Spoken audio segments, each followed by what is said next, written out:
Assalamualaikum warahmatullahi wabarakatuh. Saya Muhammad Faroni, NIM 18160300073 dari Prodi Manajemen Bisnis Syariah, UIN Imam Bonjol Padang. Baiklah, saya akan mempresentasikan hasil Translate Jurnal Internasional tentang sumber daya manusia untuk memenuhi ujian akhir semester mata kuliah Manajemen Sumber Daya Manusia 2, yang mana judul dari jurnal internasional tersebut yaitu dampak praktik manajemen sumber daya manusia terhadap persepsi kinerja organisasi. Yang pertama itu backgroundnya. Backgroundnya itu penelitian yang berfokus pada dampak praktik HRM tingkat perusahaan telah menjadi populer dalam beberapa tahun terakhir. Para sarjana dari berbagai disiplin ilmu telah menyarankan berbagai kerangka kerja konseptual sebagai penjelasan untuk menghubungkan antara praktik HRM progresif dan hasil tingkat perusahaan. Jackson dan Scholar pada tahun 1995 meninjau literatur ini dan melaporkan bahwa pendekatan sama berbeda dengan teori sistem umum, teori perilaku peran, teori institusional, teori ketergantungan sumber daya, teori human capital, teori ekonomi biaya transaksi, teori agensi, teori berbasis sumber daya perusahaan telah digunakan untuk mempelajari potensi.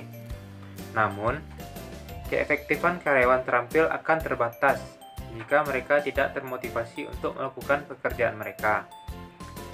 Bentuk dan struktur sistem HRM organisasi dapat mempengaruhi tingkat motivasi karyawan dalam beberapa cara. Pertama, organisasi dapat menerapkan sistem pembayaran jasa atau intensif yang memberikan imbalan kepada karyawan untuk memenuhi tujuan tertentu. Sejumlah besar bukti telah berfokus pada dampak kompensasi intensif dan sistem manajemen kinerja pada kinerja perusahaan. Selain itu, melindungi karyawan dari perilaku sewenang-wenang mungkin melalui prosedur pengaduan resmi juga dapat memotivasi mereka untuk bekerja lebih keras, karena mereka dapat mengharapkan upaya mereka dihargai secara adil. Akhirnya, cara di mana tempat kerja disusun harus mempengaruhi kinerja organisasi sampai pada tingkat bahwa karyawan yang terampil dan termotivasi terlibat langsung dan menentukan apa pekerjaan yang dilakukan dan bagaimana pekerjaan ini dapat dicapai. Sistem partisipasi karyawan menurut Wagner pada tahun 1994, pasar tenaga kerja internal yang memberikan peluang bagi karyawan untuk maju dalam suatu perusahaan. Dan sistem produksi basis-sistem menurut Levin pada tahun 1995 adalah semua bentuk organisasi kerja yang telah diperdebatkan untuk secara positif mempengaruhi kinerja perusahaan. Selain itu, telah dikemukakan bahwa ketentuan keamanan kerja mendorong karyawan untuk bekerja lebih keras. Seperti yang dikatakan Ichiro Onoski dan rekan-rekannya, pekerja hanya akan mengeluarkan usaha ekstra jika mereka mengharapkan probabilitas yang lebih rendah untuk PHK di masa depan. Karena itu, juga tidak mungkin bahwa karyawan rasional akan mengidentifikasi perubahan peningkatan efisiensi dalam struktur kerja jika perubahan tersebut menghilangkan pekerjaan mereka. Penyediaan keamanan kerja harus mendorong pertukaran informasi. Yang kedua yaitu research problem, yang mana hipotesis pertama mengemukakan bahwa praktik HRM progresif dalam kurung yang mempengaruhi keterampilan karyawan, motivasi karyawan, dan struktur kerja akan secara positif terkait dengan kinerja organisasi. Dalam hipotesis pertama mengusulkan bahwa praktik HRM individu memiliki efek utama positif pada hasil tingkat perusahaan. Namun, seperti yang kita catat dalam diskusi tentang langkah-langkah praktik HRM yang berbeda, mekanisme yang tepat yang menciptakan bahwa asosiasi positif mungkin agak beragam di seluruh praktik. Pekerjaan konsepsional terbaru juga berpendapat bahwa komplementaris atau sinergi baik di antara praktik HRM perusahaan dan antara praktik HRM perusahaan dan strategi kompetitifnya dapat memiliki efek tambahan dan positif pada kinerja perusahaan. Contoh dari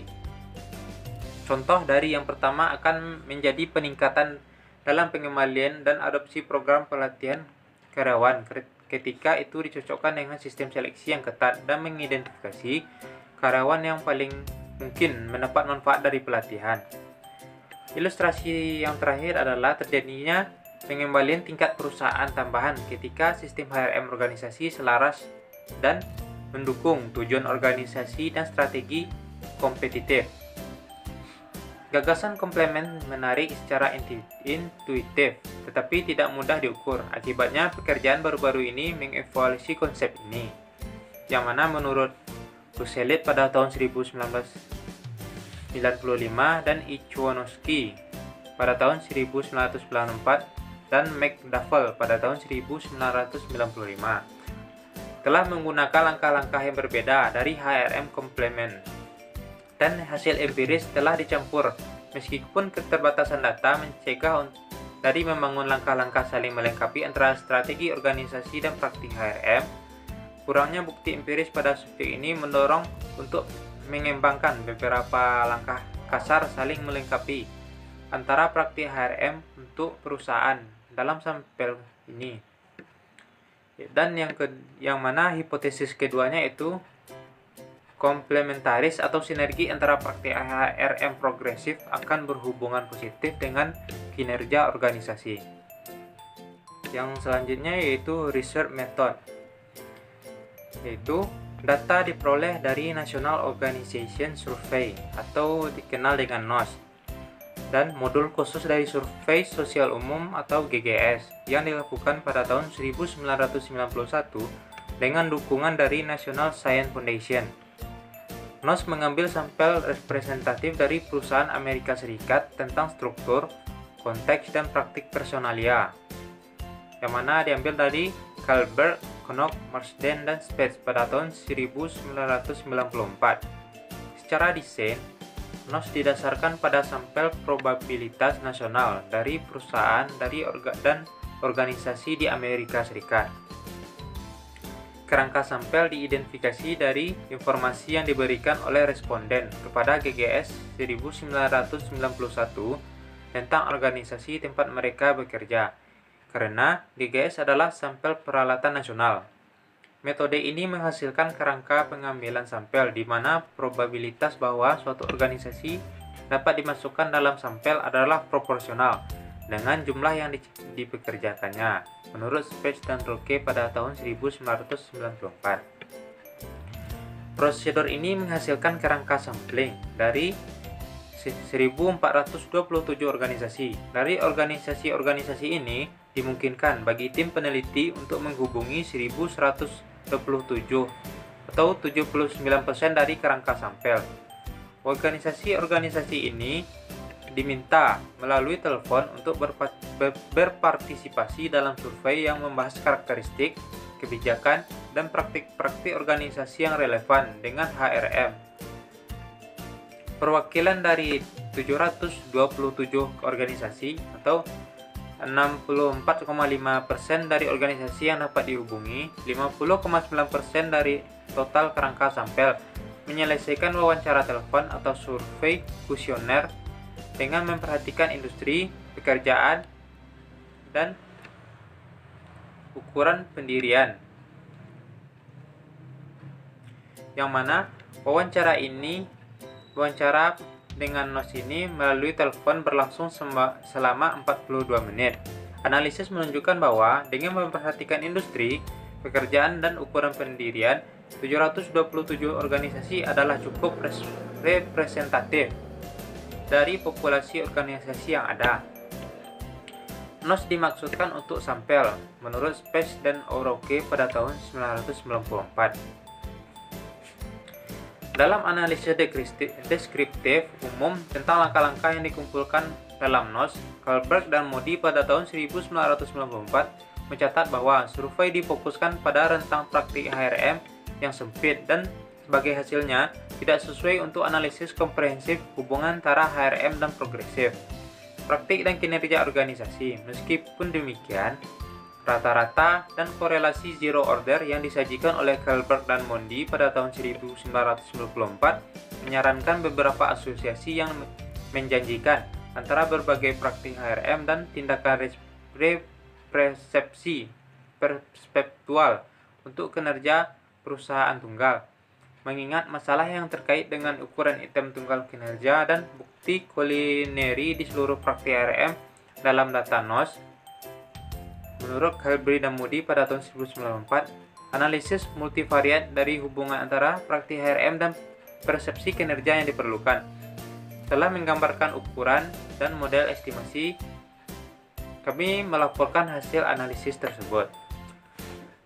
Lanjut pada poin selanjutnya, yaitu result, yang mana hasilnya itu tabel 2 memberikan statistik deskriptif dan korelasi untuk semua variabel. Korelasi antara dua variabel dependen adalah 0,51, konsisten dengan pekerjaan sebelumnya. Hubungan antara praktik HRM dan tindakan kinerja persepsi umumnya positif, 11 dari 14 korelasi. Besarnya korelasi umumnya kecil sampai sedang, namun berpotensi menimbulkan pertanyaan tentang pentingnya praktik HRM. Asosiasi antara praktik HRM juga cenderung positif, 19 dari 21 korelasi. Kami fokus pada koefisien pada variabel praktik HRM. Dalam diskusi kami tentang hasil, pemeriksaan tabel 3 dan 4 menunjukkan bagaimanapun bahwa banyak dari variabel kontrol secara signifikan terkait dengan variabel kinerja persepsi. Tabel 3 model 1-5 melaporkan hasil persamaan regresi untuk persepsi kinerja sebuah organisasi, dan tabel 4 model 6-10 menyajikan hasil untuk persepsi kinerja pasar. Setiap koefisien praktik HRM yang dilaporkan pada kolom pertama, tabel 3, berasal dari regresi terpisah yang berisi variabel kontrol dan suatu praktek HRM. Hasilnya, model 1 menunjukkan bahwa 5 dari 7 koefisien praktik HRM positif dan signifikan. Hanya pasar tenaga kerja internal dan koefisien selektivitas staf tidak signifikan di tingkat konvensional. Model 2 dan 3 melaporkan hasil yang diperoleh ketika praktik HRM dimasukkan secara bersamaan dalam persamaan yang sama. Dua persamaan dilaporkan karena tenaga kerja internal. Poin selanjutnya yaitu conclusion atau kesimpulannya, yang mana kesimpulannya yaitu sudah lama dan secara luas dinyatakan bahwa orang adalah sumber daya organisasi yang unggul dan kunci untuk mencapai kinerja yang luar biasa, menurut Peters dan Waterman pada tahun 1982 dan menurut Brewer pada tahun 1994. Sampai baru-baru ini, pernyataan ini sebagian besar merupakan pernyataan kepercayaan atau sekedar kepercayaan belaka. Hasil menambah bukti empiris yang berkembang menunjukkan bahwa pernyataan tersebut dapat dipercaya secara keseluruhan. Dalam mendukung hipotesis 1, hasil kami menunjukkan bahwa praktik HRM progresif, termasuk selektivitas dalam kepegawaian, pelatihan, dan kompensasi intensif, secara positif terkait dengan langkah-langkah persepsi kinerja organisasi.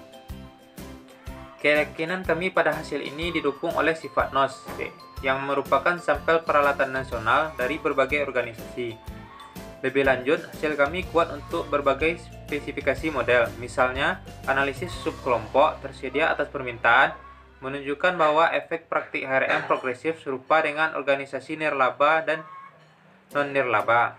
Kami menganggap ini sebagai bukti umum dari praktik HRM progresif keterkaitan kinerja perusahaan. Hasil kami tidak mendukung pernyataan bahwa saling melengkapi antara praktik HRM meningkatkan kinerja perusahaan. Bertentangan dengan hipotesis 2, mengingat bahwa kami tidak dapat mengukur saling melengkapi antara strategi perusahaan dan praktik HRM, dan bahwa langkah-langkah kami untuk saling melengkapi di antara praktik HRM adalah kasar. Namun, kami tidak dapat mengatakan apakah hasil kami adalah produk dari tindakan buruk konstruksi ini atau tidak adanya dampak dalam sampel.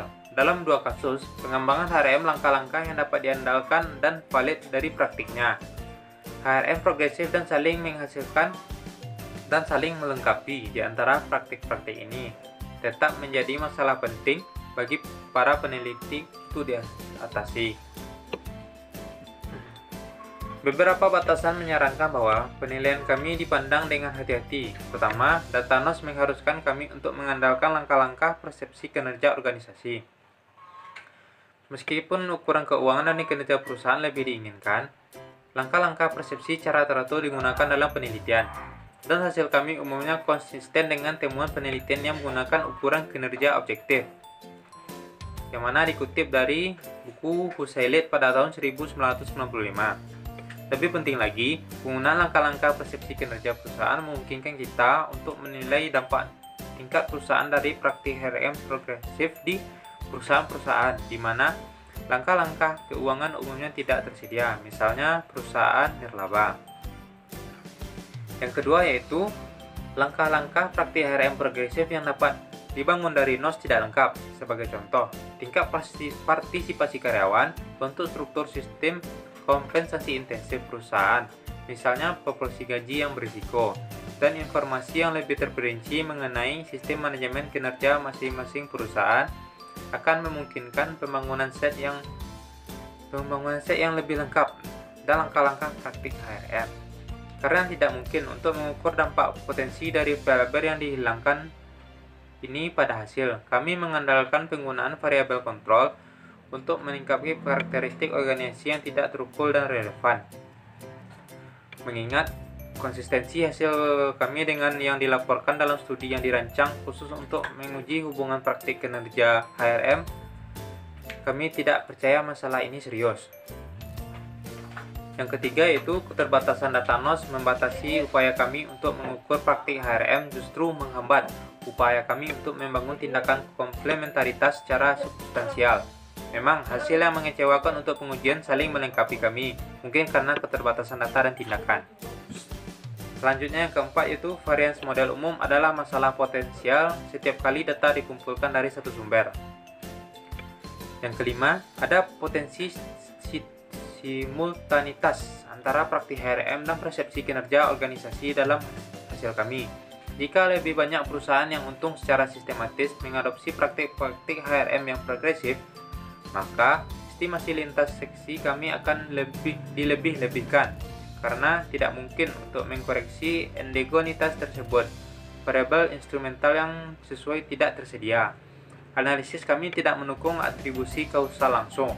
Pada saat yang sama, konsistensi hasil kami dengan pekerjaan terkait baru-baru ini memberikan koreksi eksplisit untuk bias simultan, meningkatkan kepercayaan kami pada hasil penelitian. Mungkin sekianlah hasil presentasi saya mengenai jurnal internasional. Jika banyak salah, saya mohon maaf. Billahi taufiq wal hidayah. Wassalamualaikum warahmatullahi wabarakatuh.